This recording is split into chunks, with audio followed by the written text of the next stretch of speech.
Welp, Tucker is out of there.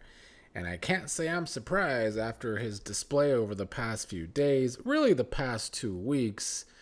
As you will recall, last week as HOH, he definitely overplayed. But I really think that was just Tucker's MO. And I'm glad we got to watch it all play out because Tucker really was a breath of fresh air to this show where everybody tries to play so boring, so safe, and they all just kind of get picked off one by one. I genuinely think Tucker was either trying to win this game by playing so hard or he wanted to go pre-jury, and he got one of those wishes. He did not want to spend time in that jury house, and now he doesn't have to. Yesterday, the display was he and Rubina just being way out there with their showmance in front of everyone. I thought it was stupid. I thought it was really dumb. It was a showmance being a showmance, I guess, but it was all of the reasons why I usually can't stand showmances, because doing stuff like that in the house, it's like, how big of a target do you want to paint on yourself? And this already all happened after Chelsea was planning his downfall and getting Quinn on board, as I talked about yesterday. So yeah, it's no surprise that Tucker went home. I think he was a fun player to watch, but I think it was time for him to go. Of course, online, T-Core is getting all this pushback, and her HOH was not the greatest by any stretch of the imagination. But T-Core's game this entire season so far has not been about alliances. Like, I see people mad at her that she put 2 alliance members on the block and one of them went home.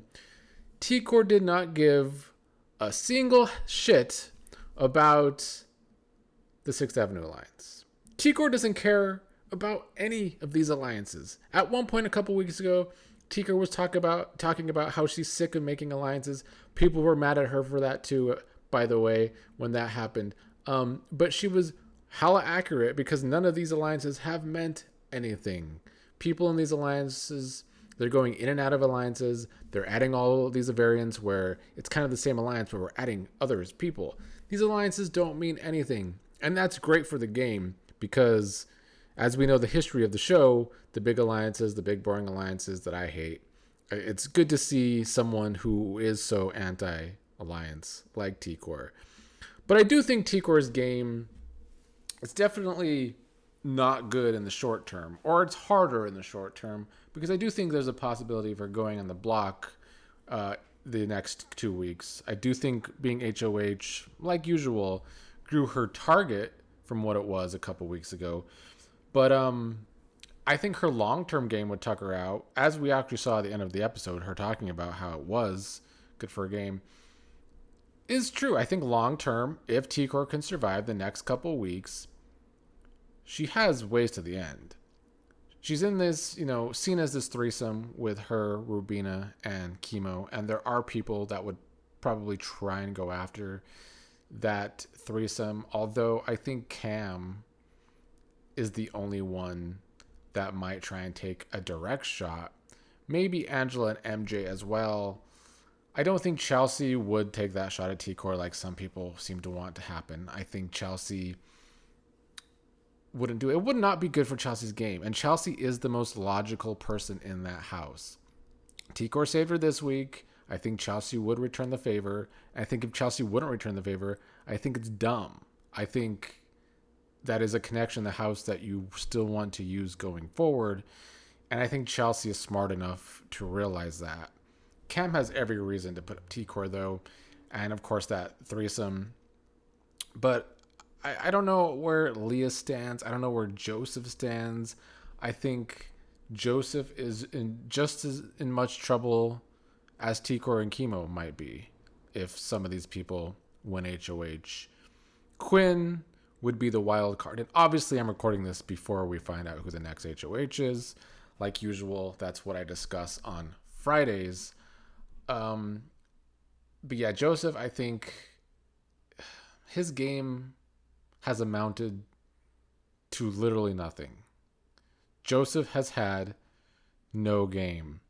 He has this big ego and he always thinks he's like a puppet master. He really thought he was in control of the collective. He created the collective. That was going to be his game move. That was going to be his big hurrah in the end. And then that crumbled and fell apart. Then his big hurrah was going to be he's going to use Tucker to get himself to the end, and he's going to beat Tucker in final two. And now Tucker's out. And so that argument crumbles to nothing. So now we're halfway through the game, and Joseph's game has amounted to nothing. Yeah, he's throwing all these competitions, big whoop. When is he going to actually do something that truly benefits his game? We've yet to see it. I think this week, Leah and Cam, who just started playing, have surpassed Joseph in better gaming. Cam was a big part of Chelsea's plan this whole week. Chelsea was the puppet master, and she set a lot of things into motion this week. But Cam was her right-hand man, and Cam finally trying to build his social game, stopping people from talking at times, just really getting out there for once in the game was a big help to what Chelsea needed to accomplish. Quinn remains the wild card. I think at this point, the best thing for Quinn is to not win HOH, but I don't think Quinn realizes that. I don't think Quinn has ever realized anything that's good for his game this season. Quinn is in the spot where his only kind of game move is people can use him because it's hard to trust him. Some people still trust him. I don't know where Chemo will be trusting him after this week, after the vote flipped onto Tucker. Chemo obviously in a really bad spot because Tucker was his crush. That's another reason, though, I think T-Core's game isn't that hurt, because now where can Chemo really go? He can go to Quinn, but I don't know how that dynamic is really working out. So he kind of needs T-Core a little more now because Tucker's gone. But also, can T-Core use Chemo to be a bigger target than her? I still think so.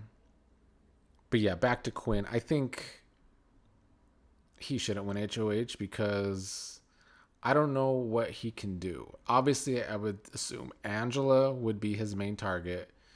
But are these people really going to vote out Angela at this point? I feel like she's becoming more and more of a survivor goat as the season goes along, as in a goat as in that nobody's going to vote for her to win at the end. I think the lack of agency she has in the game can keep her safe going forward, because I think people just see, oh, it's Angela being Angela. I think she could do enough damage to get herself voted out because she can be so paranoid and because she could be too much. But she's also getting to the point where people can beat her in the end. And I do think people will start realizing that and maybe continue to just drag her along. MJ is an interesting one, I guess. She's obviously good at these AI arenas. I think she would be like Cam and put up T-Core, Chemo, and Rubina. But, I do feel as if Rubina and T-Core have tried to work out their relationships with her. But I don't think after this week that's going to amount to anything. I mean, T-Core put her on the block, so it's an easy nomination for MJ if that's the case. And then there's back to Joseph. I'm trying to really think here what Joseph's game move is. I mean, I guess obviously he has to try and take a shot at Chelsea. I mean, who else can he really go after? That's why his game has amounted to nothing, I mean, because he has that relationship with Quinn, but that's kind of been sketchy this week.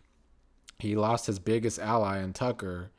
He's relying a lot on Leah, but I feel like he's more of a number for Leah than she is for him. I don't think he can turn his back on Rubina, T-Core, and Chemo right now, because I think that will only grow his target. So he has to take a shot at Angela, MJ, and Chelsea. I think that makes the most sense for his game if I really look at the board, because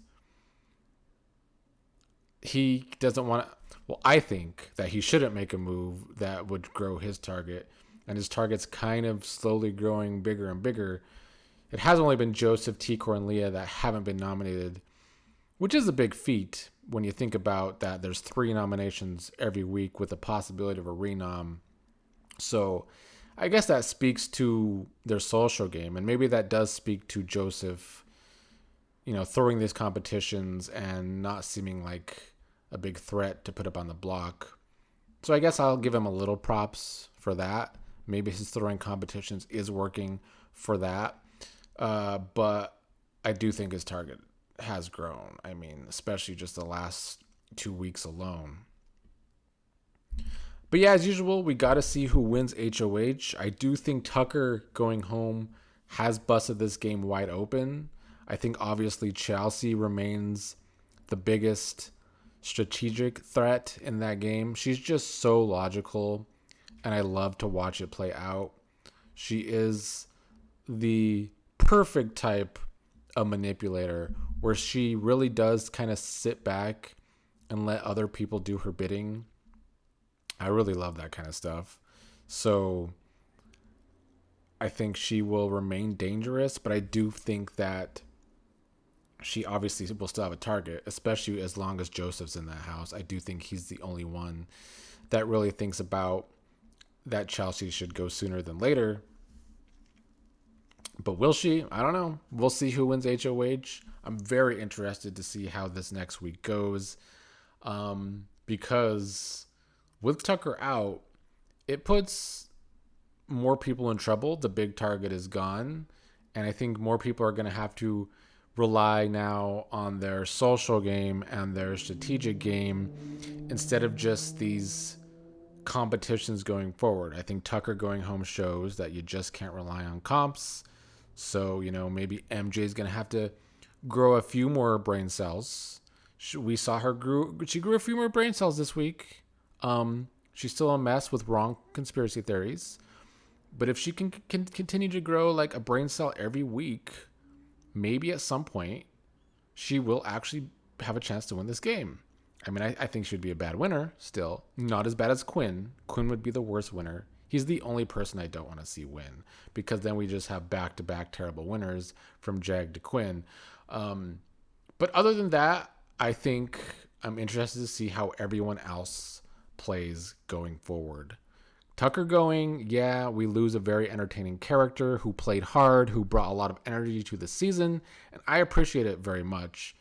But there's plenty of players left who, yeah, some days on the feeds might be more of a low energy. But honestly, I would say like half the days a week, 3 to 4 days a week, have already kind of been meh most of the season. And then there's the days where either the big strategies happen or some random fights break out. So I think that will remain the same, at least I hope. But on a game level, it's much more interesting to me with Tucker out. On an entertaining, like overall drama level, we'll have to see how it plays out. I just hope Rubina's not just talking about Tucker for the next several weeks or however long she's left in the house. Honestly, for me, Rubina might be the person I want to see go this week. But maybe she will channel losing her new love, who she does say the big I love you too. Maybe she will channel that energy into winning HOH and surprise me. We'll see who wins HOH, I guess, huh?